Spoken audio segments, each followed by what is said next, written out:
आके पत्थर तो मेरे सहन में दो चार गिरे, जितने उस पेड़ के फल थे पसे दीवार गिरे।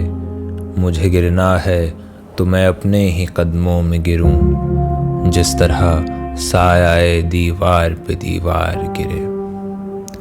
Shakeb Jalali was one of the most underrated poets of the 20th century. He traveled after migration to Pakistan and stayed in Sargodha, where he committed suicide and tragically cut short an illustrious poetry career. Very few people knew him during his life, and even today, very few people are aware of his greatness. But I chose these 4 verses from his ghazal to identify what a great poet he was and the kind of brilliance that the subcontinent has produced that has gone unnoticed. He writes, आके पत्थर तो मेरे सहन में दो चार गिरे, जितने उस पेड़ के फल थे पसे दीवार गिरे. It's difficult to translate, but let's give it a shot. He says that there were stones that fell on my side of the house, but all of the fruits from that tree fell on the other side. Now, on the face of it, this looks pretty simple, and you don't see the depth here. But what he's trying to say essentially is that there is an image of someone throwing stones at a tree that is planted in his house, and someone is throwing stones from another wall, from another house, and they're trying to get the fruit down and to catch the fruit. So while they're throwing stones, all of those stones fall in Shakeb Jalali's house, and all the fruits from the tree that belongs to him fall in someone else's house. What he's trying to say is that everything that I deserve falls in someone else's lap, and all the bad luck that I don't deserve falls in my lap. And this is not about fruits or trees. Rather, it is about the beloved. It is perhaps also about the home that he never got, but he felt like he deserved. That there are stones that fall in his lap, that hit him, that caused him pain, and yet all the benefits of throwing those stones fell in someone else's lap. Someone else experienced that love, and someone else was able to experience home. But for Shakib, all that remained was a few stones that hit him.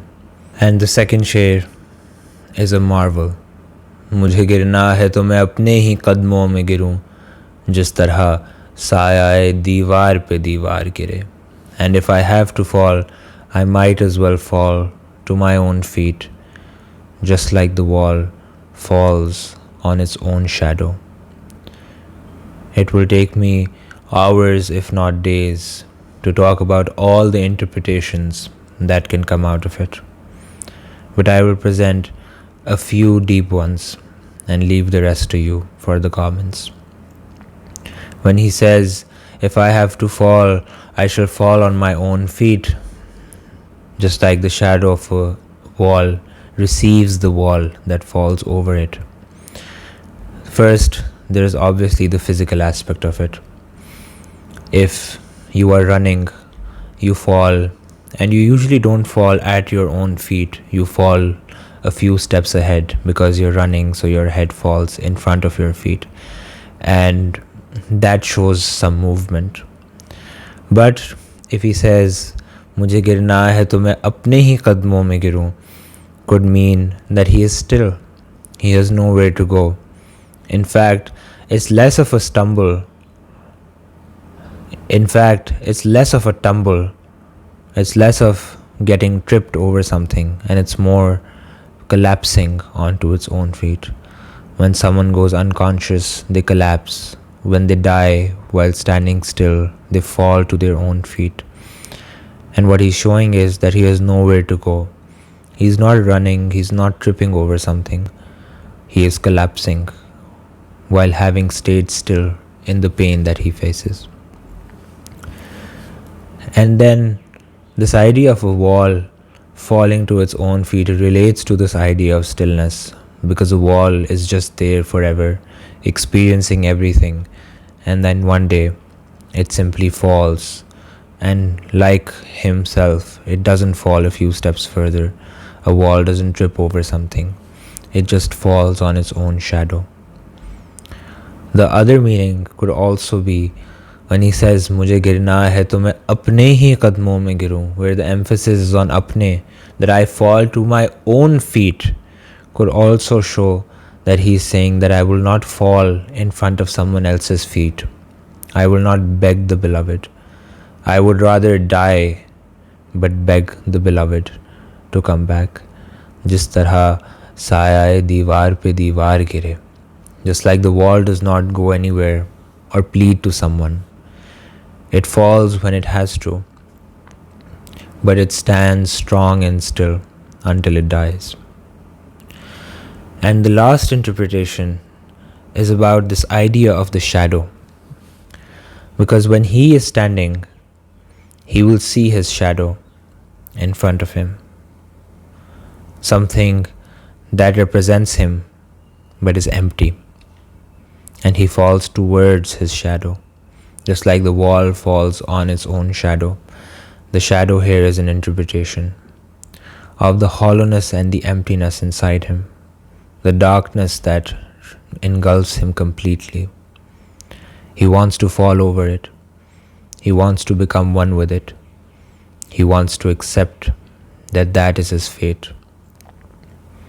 There is a light that is causing the shadow, but the light is behind him.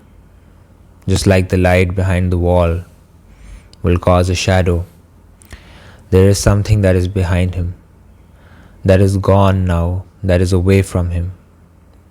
Perhaps the beloved, perhaps the home, something that casts a shadow. And because he can't fall toward the sun, he can't fall back towards a home, he can only fall toward the pain that it has caused. Just like the sun causes a shadow, separation causes the pain. And he wants to fall over it. He wants to completely embrace it. He wants that wall that is standing strong to accept that it will never meet the beloved, but it can completely accept the pain that that separation has caused.